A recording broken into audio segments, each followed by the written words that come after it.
오늘부터 몇 주간 동안 요한계시록의 말씀을 통해서 함께 은혜를 나누고자 합니다. 요한계시록은 지금부터 약 1900여 년 전 예수님의 사랑하시던 제자 요한을 통하여 주신 하나님의 말씀입니다. 대부분 상징과 앞날에 대한 예언들로 되어 있어서 이 말씀을 이해하기가 쉽지 않는 말씀입니다.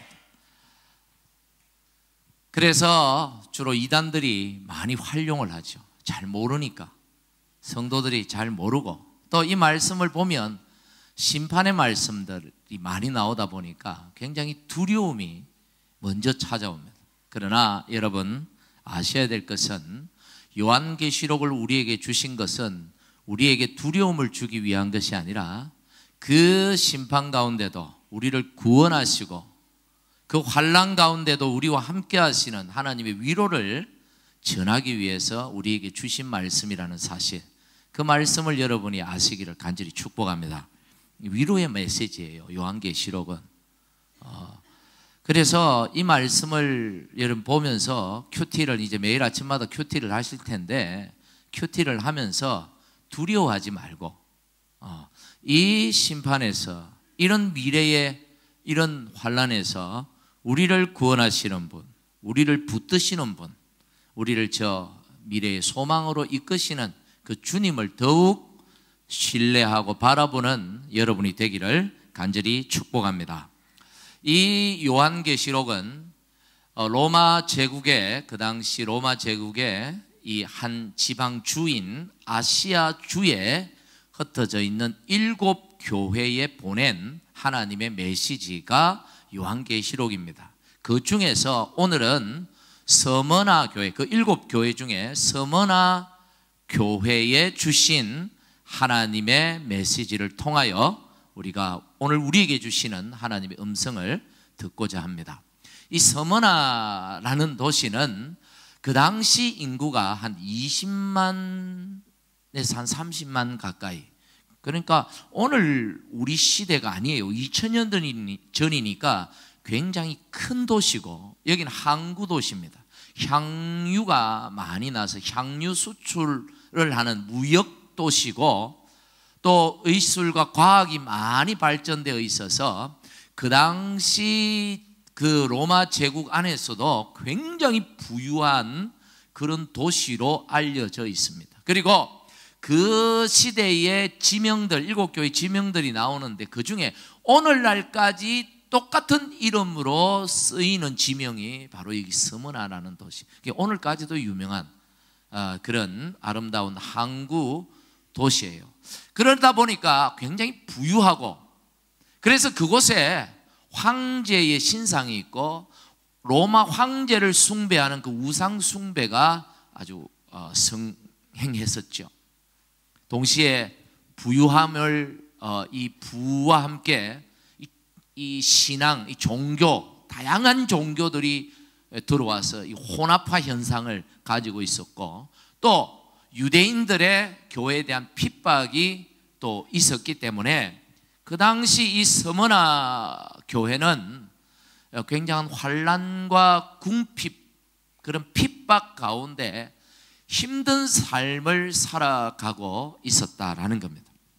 그래서 주님은 그런 힘든 삶을 살아가는 그 성도들, 서머나 교회 성도들을 위로하고자, 격려하고자 오늘 이 말씀을 주신 것입니다. 두려움이 아니에요. 앞날에 어떤 일이 일어날 것이다, 이게 아니고 지금 당하고 있는 그 환난과 궁핍 속에서 주를 바라보고 내가 너희와 함께한다, 힘을 내라, 위로하기 위하여 이 메시지를 주셨다는 사실을 여러분 아시고 이 말씀을 들으시기를 바랍니다. 먼저 8절 말씀을 보니까 서머나의 교회에 주신 이 말씀을 하시는, 이 메시지를 주시는 분이 어떤 분인가? 주님이신데 그 우리 주님이 어떤 분이신가를 묘사하고 있어요. 7 교회에 주시는 메시지를 보면 다 이 메시지를 주는 분이 어떤 분인가에 대한 그런 상황 묘사가 나오는데 다 달라요. 다 다르다. 서머나 교회에 주신 주님은 어떻게 자신을 소개하는가 하면 어떻게 소개합니까? 처음이며 마지막이다. 나는 처음이자 마지막이다. 또 죽었다가 살아났다. 이렇게 소개를 하고 있다라는 거죠. 여러분, 처음이자 마지막이다. 이게 무슨 의미일까요? 주님이 처음이고 끝이다. 주님이 시작이다, 마침이다. 주님의 이 주권을 상징하는 것이죠. 우리의 인생이 이 세상 만물이 누구 손에 달렸다? 우리 주님의 손에 달렸다는 것을 상징적으로 표현하고 있는 말씀입니다. 주님이 시작하게도 하시고 마치게도 하시는 분이다. 할렐루야. 주님이 잘 되게도 하시고 안 되게도 하시는 분이시다. 흥하게도 하시고 망하게도 하시고 모든 게 우리 주님 손에 달렸다는 것을 말씀하시는 표현이 처음이요 마지막이요 또 알파요 오메가요 라는 표현인 것이죠. 여러분, 우리의 삶의 여러 가지 형편 때문에 걱정하지 말고 누구를 바라보라는 말씀이에요? 처음이요 마지막이신 주님 바라보고 위로를 받으라는 말씀입니다. 또 주님은 당신을 어떻게 소개하느냐 하면 죽었다가 살아나신 분이다. 이 말씀이 무슨 뜻일까요? 죽어도 다시 산다. 죽여도 다시 산다. 절대로 죽일 수 없는 분이다 라는 뜻입니다. 여러분, 왜 이런 메시지를 주셨을까? 왜 이런 말씀을 하셨을까? 지금 이 서머나 교회가 그 핍박 때문에 목숨 걸고 신앙생활을 하고 있는 중이에요. 그러다 보니 생명 걸고 목숨 걸고 예수 믿는다는 한 가지 이유 때문에 생명까지 잃어버릴 수 있는 그런 상황이 몰려오기 때문에 굉장히 두려움에 빠져 있겠죠. 죽음의 두려움. 거기에 예수께서 나는 죽었다가 살아나신 분이다. 너희도 죽어도 내가 다시 살릴 것이다 하는 소망을 주시기 위하여 이 말씀을 하신 것입니다. 여러분, 서머나 교회 주님은 자신을 처음과 마지막 그리고 죽었다가 살아난 분 이렇게 소개하는 이유는 그 당시 성도들이 그만큼이나 어려움을 당하고 있었기 때문에 힘든 상황이었기 때문에 그들을 위로하고 그들에게 소망을 주기 위해서 지금 이 말씀을 주시는 거다라는 걸 밝히고 있는 겁니다. 여러분, 오늘 9절 말씀에 보니까 예수님은 이렇게 말씀합니다. 그들이 처한 상황에 대해서 내가 예수님을 말해요. 너 서머나 교회 성도들을 말하는 겁니다. 내가 너의 무엇을 환난과 또 무엇을 궁핍을 안다. 그렇게 말씀하셨어요. 여러분, 앞에 제가 말씀드렸듯이 이 도시는 굉장히 부유한 도시라고 그랬습니다. 잘 사는 도시예요. 잘 사는 도시에는 거지도 어느 정도 수준이 될 텐데 궁핍을 겪고 있다는 이유가 무엇일까요? 무엇 때문에 궁핍을 겪고 있는 건가요? 무엇 때문에 가난을 겪고 있습니까? 이유가 없어요. 단 한 가지, 예수 믿는다는 이유 때문에. 그들은 예수 믿기 때문에 삶의 터전을 잃어버렸습니다. 시장에 그 노동조합, 장사를 하려면 그 노동조합에 가입을 해야 되는데 예수 믿는 사람은 노동조합에 가입을 할 수 없었어요. 가입되어 있는 사람이 예수를 믿으면 강제 탈퇴를 당했습니다. 군대도 용병으로 들어갈 수 없어요. 다 군대 용병에서 예수쟁이들은 다 쫓겨났습니다. 공직에서 다 쫓겨났습니다. 장사도 못하고 직장 생활도 못하고 아무것도 할 수 없는 상황. 무엇 때문에? 예수 믿는다는 단 한 가지 이유 때문에. 그래서 그들이 무엇을 당하느냐 하면 궁핍을 겪고 있다라는 것입니다. 이것 때문에 엄청난 환난이 닥쳐오고 그 환난을 통해서 그들의 삶은 지금 굉장히 위태로운 상황에 있는 것입니다. 그러나 그들은 그럼에도 불구하고 이 예수님을 포기하지 않았다는 겁니다. AD 155년 2월 23일 이날이 이 서머나 교회의 장로요 감독이었던, 오늘날로 말하면 목사이죠. 목사였던 폴리갑이 사도 요한의 제자거든요. 폴리갑이 순교당한 날입니다.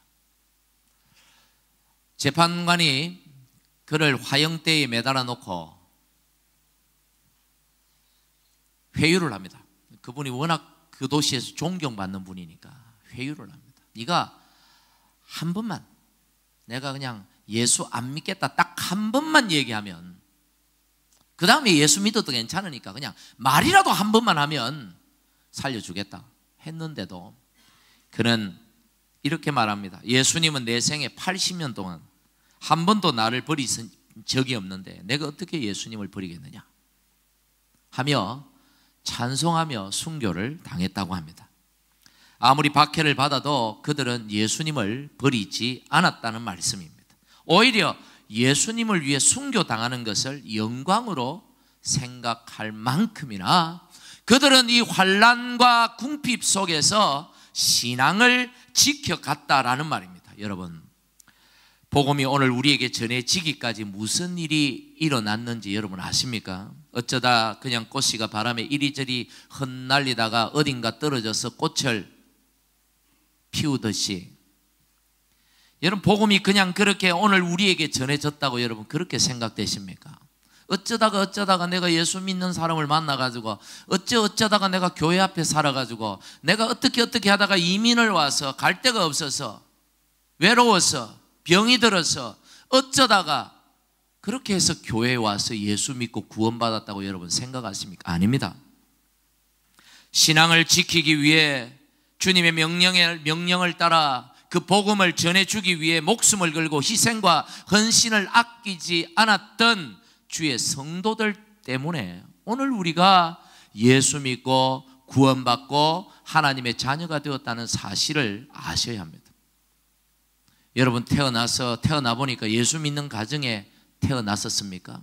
그래서 뭐 특별한 어려움 없이 순탄하게 예수를 믿었습니까? 여러분의 가정에 그 윗대에 그 누군가는 생명 걸고 목숨 걸고 그 신앙을 지켰기 때문에 여러분의 가정이 예수를 믿게 된 것입니다.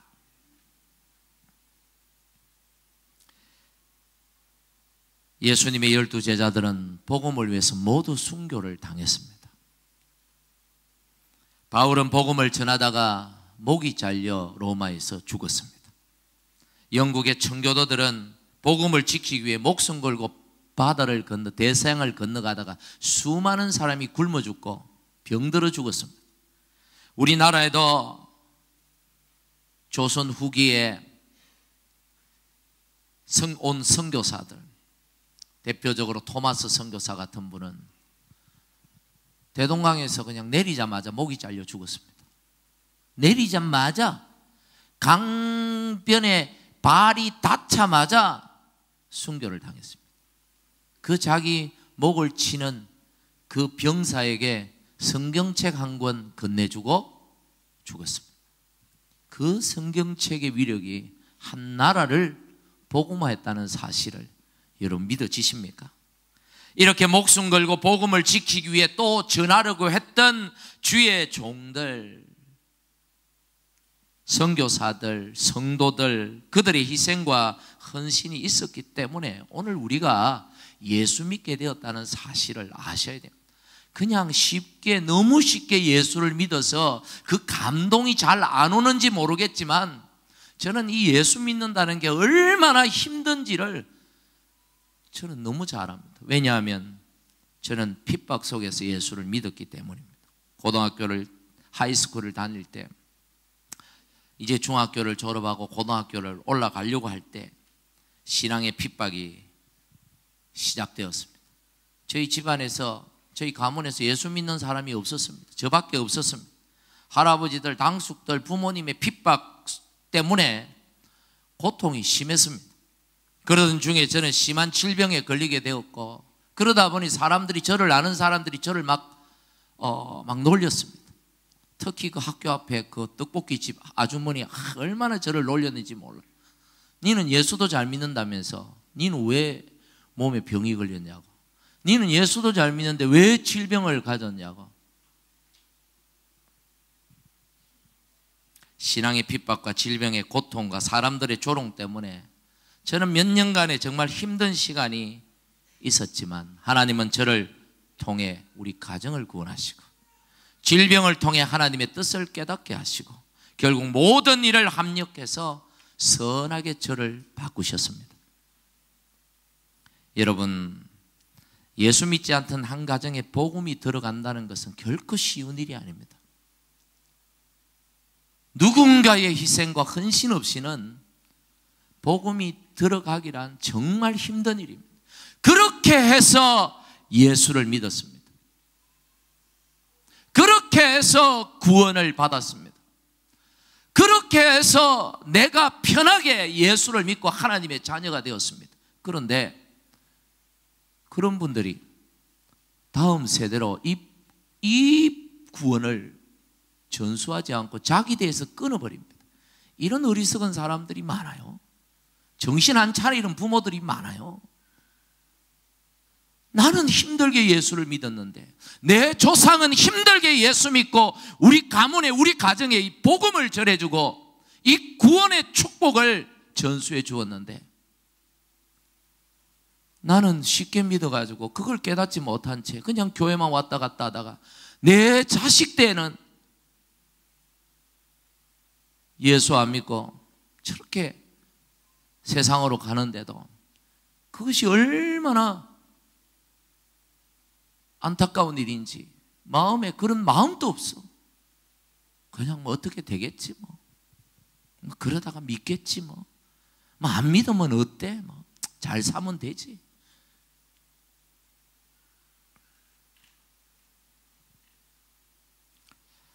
서문화 교회의 성도들은 이렇게 극심한 박해와 환난과 궁핍 속에서 이 신앙 지키기 위해 목숨을 걸었습니다. 이 신앙, 이 구원, 하나님이 주신 이 영생의 축복을 지키기 위해 자기 자녀 세대, 그 다음 세대, 자자손손 이 주의 복을 그 가정에 뿌리 내리기 위해 목숨을 걸었습니다. 그런 성도들에게 주님은 생명의 면류관을 주겠다 약속하시는 거죠. 오늘날 우리 교회와 성도들의 상황이 서문화 교회처럼 극심한 환난과 궁핍이 있는 건 아니죠. 사실 비교하는 것 자체가 어떻게 보면 그들에게는 자존심이 상하는 일이죠. 우리가 아무리 힘들다 할지라도, 아무리 어렵고 아무리 문제가 많다 할지라도 그들과 비교한다는 것은 그들에게 수치스러운 일, 비교가 안 되죠. 절대적인 기준에서는 비교가 안 됩니다. 하지만 여러분, 상대적 비교죠. 그렇잖아요.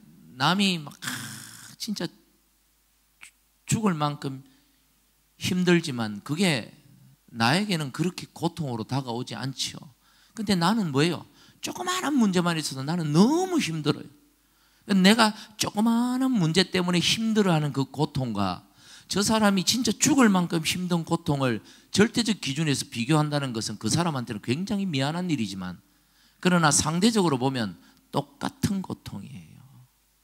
그래서 나는 힘들어가 죽겠는데 니는 뭐 그거 가지고 그러냐, 절대로 이런 소리 하면 안 돼요. 나는 내대로 힘들어 죽겠지만 저 사람은 저 사람대로 아무리 작은 문제라도 그것 때문에 큰 고통을 느낀다는 것. 상대적 고통이죠. 우리 그걸 이해해야 돼요. 서로에게. 그러니까 너는 문제도 아닌 거 가지고 그건 그런 것 가지고 그렇게 힘들어하냐, 이렇게 말하면 큰일 납니다. 관계 다 깨집니다.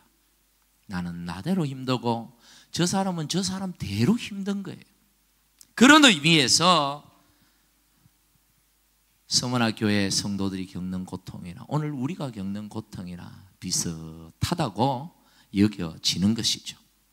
그러나 여러분, 비록 여러분들의 환경이 매우 열악하다 할지라도 좌절하거나 낙심하기보다 오히려 믿음 위에 굳게 서시기를 주님의 이름으로 간절히 축복합니다. 왜냐? 오늘 8절 말씀에 주님이 말씀하잖아요. 나는 뭐다? 처음이요 마지막이다. 너희의 인생이 내 손에 달렸기 때문이다.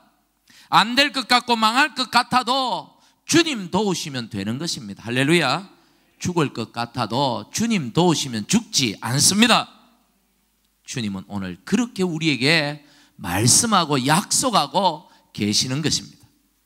스위스의 법학자요 철학자인 힐티라는 분이 있습니다. 이분이 좀 어렵지만 유명한 말을 했어요. 현대 세계의 특징인 고난공포증은 그들이 하나님을 믿지 않는 것에 논리적 귀결로서 타당하다. 진짜 그 사람이 이렇게 어려운 말을 했는지 번역을 이렇게 어렵게 했는지 제가 헷갈려요. 굉장히 쉬운 말인데 예수 안 믿기 때문에, 하나님 안 믿기 때문에 고난에 대한 공포가 찾아온다는 말이에요. 이렇게 쉬운 말을 참 유명하신 분들은 어렵게 얘기하고 어렵게 얘기해야 명언이 돼요. 여러분, 하나님을 믿지 않기 때문에, 하나님을 신뢰하지 않기 때문에 고난이라는 게 고난에 대한 공포증이 찾아온다는 말씀입니다. 하나님을 신뢰하십니까, 여러분? 하나님 믿으십니까? 만약 여러분이 하나님을 신뢰하지 않는다면 여러분은 여러분이 당하는 그 고난과 환난 속에서 늘 걱정과 두려움과 공포 속에 살아가게 될 것입니다. 그러나 여러분이 하나님 신뢰함을 포기하지 않는다면 하나님은 그런 고난 속에서도 환난 속에서도 궁핍 속에서도 여러분들을 지킬 것이고 반드시 합력하여 선한 길로 인도해 가실 것입니다. 할렐루야. 9절 말씀에 보니까 내가 네 환난과 궁핍을 뭐라고요? 알거니와. 누가 안다는 얘기예요? 주님이 아신다는 얘기죠. 우리의 사정과 형편을 우리 하나님이 다 아신다는 얘기입니다. 여러분 얘기 안 해도 다 아신다는 얘기.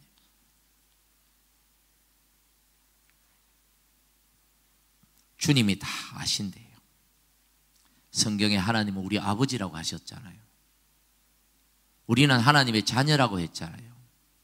여러분, 아버지가, 여기 아버지들 계신데 자식이 어려움을 당하고 힘든 일을 당하면 어떻게든 그걸 자기 수준에서 최선을 다해서 어떻게든 해결해 주려고 애를 쓰잖아요. 그게 아버지들이잖아요. 여러분, 하나님이 왜 성경에 자신을 우리 아버지라고 표현했을까요? 하나님의 그 마음이 우리 인간 아버지와 닮았다는 말입니다. 아니, 하나님이 인간 아버지를 닮은 것이 아니라 우리 인간의 아버지들이 누구를 닮았다는 말이에요? 하나님의 마음을 닮았기 때문이라는 거예요. 그래서 예수님은 마태복음 7장 7절에서 11절에 뭐라고 말씀하십니까? 그렇기 때문에 하나님 앞에 기도해라. 그러면 너에게 좋은 걸 줄 거다. 할렐루야. 어떤 분들이 저에게 목사님은 어떤 말씀을 좋아하십니까? 목사님은 하나님에 대해서 어떤 믿음을 가지고 계십니까? 이렇게 질문을 종종 해요. 그럴 때 저는 항상 드리는 말씀이 로마서 8장 28절, 저의 18번 말씀입니다. 우리가 알거니와 하나님을 사랑하는 자고 그의 뜻대로 부르심을 입은 자들에게는 모든 것이 합력하여 선을 이루느니라. 저는 이 말씀을 믿습니다. 지금 내가 환난 중에 있고 고난 중에 있고 고통 중에 있고 문제 가운데 있고 질병 가운데 있고 정말 풀리지 않는 그런 상황에 있지만 그러나 하나님은 나에게 선하신 분이고 반드시 이 상황을 합력하여 선으로 바꾸어 놓을 것이다. 저는 이 사실을 믿습니다. 믿기 때문에 견딥니다. 믿기 때문에 하나님 신뢰하는 것을 절대로 포기하지 않습니다. 하나님은 내게 너무나도 선하신 분, 이해되지 않아도, 그분이 도무지 이해되지 않아도, 그분이 하시는 일이 나의 상황에 비추어서 도무지 이해되지 않지만 저는 하나님 신뢰하는 걸 절대로 포기하지 않습니다. 왜냐하면 그분은 나의 문제, 나의 상황, 심지어 내가 지은 실수, 죄까지도 바꾸어서 합력해서 나에게 선하게 바꿔주실 줄 믿기 때문입니다. 여러분, 요셉이 그랬잖아요. 여러분, 요셉 생각해 보세요. 요셉이 형들에게 팔려서 노예가 됐습니다. 10대 때, 청소년 시기에. 여러분, 얼마나 억울하겠어요. 그리고 하나님 말씀 지키려고 하다가 누명 쓰고 감옥에 갇혔습니다. 미쳐버리고 돌아버릴 지경이죠, 이거. 여러분, 그럼에도 그는 어떻게 합니까? 그냥 노예로서, 성경에 보면 감옥의 죄수로서 그 있는 자리에서 최선을 다합니다. 이 말이 됩니까? 이 상황에. 어떻게 이런 상황이 가능합니까?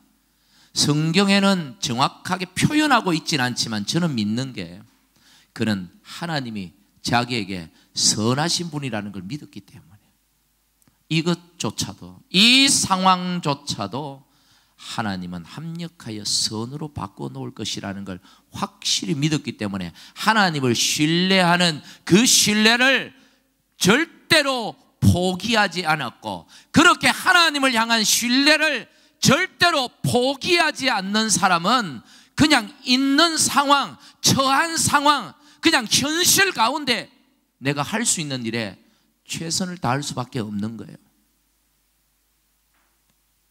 그렇지 않습니까, 여러분?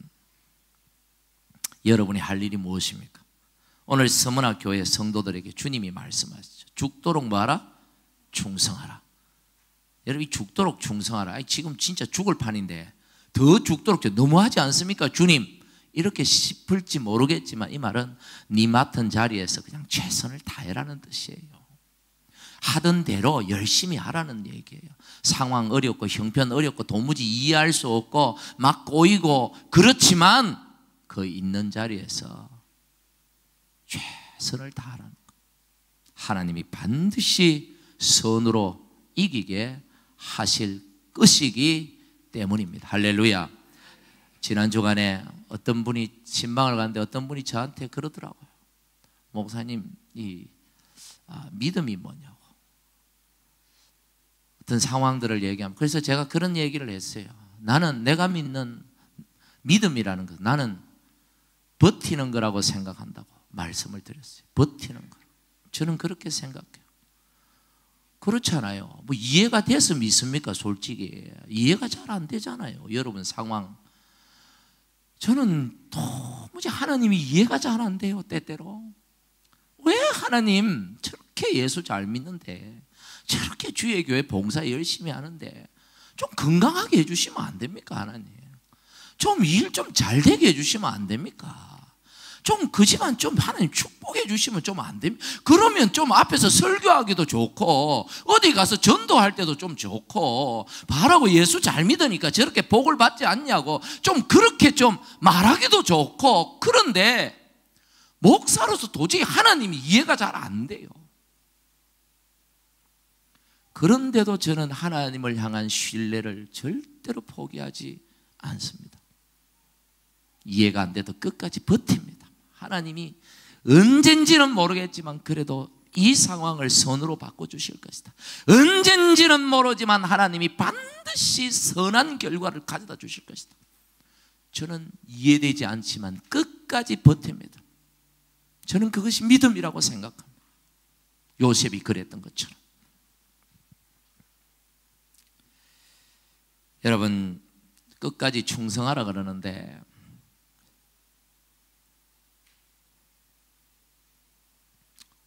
10절 말씀에 그렇게 말씀하잖아요. 네가 죽도록 뭐요? 충성하라. 충성이 뭘까요? 충성. 충성 그러면 행위라고 생각합니다. 뭔가 열심히 하는 걸 충성이라고 생각합니다. 여러분 그렇지 않아요. 한자를 봐서도 한자 단어를 봐도 그걸 분해해 보면 마음과 관련이 있다는 걸 알죠. 마찬가지 여기 충성이라는 말은 우리 어떤 행동이 아니라 어떤 대상에게 내 마음을 집중하는 것을 의미합니다. 네가 죽도록 충성하라는 이 표현은 너의 마음을, 그런 환난과 궁핍 속에서도 너의 마음을 하나님께 온전히 집중하라는 얘기예요. 그리하면 내가 생명의 면류관을 네게 줄 것이다. 내가 이 상황을 이기게 할 것이다. 우리가 뭘 할 수 있습니까? 여러분이 처한 상황들을 여러분 능력으로 뭘 할 수 있습니까? 살아가면서, 나이가 먹어가면서, 세월이 흘러가면서 내가 할 수 있는 게 별로 없다는 걸 자꾸 느낍니다. 그래서 두려움이 찾아옵니다. 걱정이 찾아옵니다. 낙심이 찾아옵니다. 왜? 자기를 바라보니까, 자기한테 집중하니까 내가 뭘 할 수 있어? 그래서 어떻게든 좀 보험이라도 들고 좀 돈이라도 모으고 집이라도 하나 더 사놓고 뭐 어떻게든 뭐 좀 대책을 좀 세워보려고 용을 씁니다만은 그게 대책이 됩니까? 될지 안 될지도 모르죠. 솔직히 뭐 지금 내가 할 수 있으니까 그냥 어떻게든 한번 해보려고 발악하는 거죠. 여러분 오늘 성경은 네가 죽도록 충성하라. 누구에게? 하나님께. 여러분의 마음을 하나님께 온전히 집중하라는 거야. 상황 보지 말고 네 자신도 보지 마. 하나님 봐라. 이 문제를 네가 해결할 수 있는 게 아니다. 네 인생을 네 마음대로 할 수 있는 게 아니다. 내가 도와야 한다. 내가 역사해야 된다. 내가 축복해야 된다. 여러분 하나님을 신뢰하시기를 포기하지 마시기를 간절히 바랍니다. 하나님 신뢰, 하나님을 향한 여러분의 마음을 접지 마시기를 바랍니다. 끝까지 힘들더라도 이해가 안 되더라도 하나님을 향하여 끝까지 버티며 집중하고 신뢰하고 때가 되면, 그날이 언젠지는 저도 장담을 못하지만 그러나 그때가 되면 하나님은 반드시 합력하여 선한 것으로 여러분에게 안겨주실 줄 믿습니다. 이기게 하실 줄 믿습니다. 할렐루야. 지난 금요일 날 그 큐티 그 해설에 보니까 이런 문구가 있더라고요. 진실은 현실 저 너머에 있습니다. 기억나시는 분 있나요? 하기는 합니까? 책이 없어서 못한다. 앱으로 하세요. 저도 앱으로 합니다. 책도 있지만 큐티 앱, 매일 성경 앱 다운로드 받아가지고 한 4불 얼마 주시면 2달치.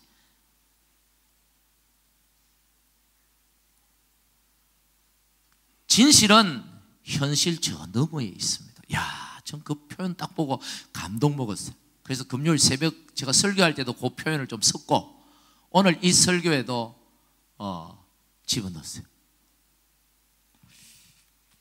우리가 마주한 현실은 세상이 너무 커 보입니다.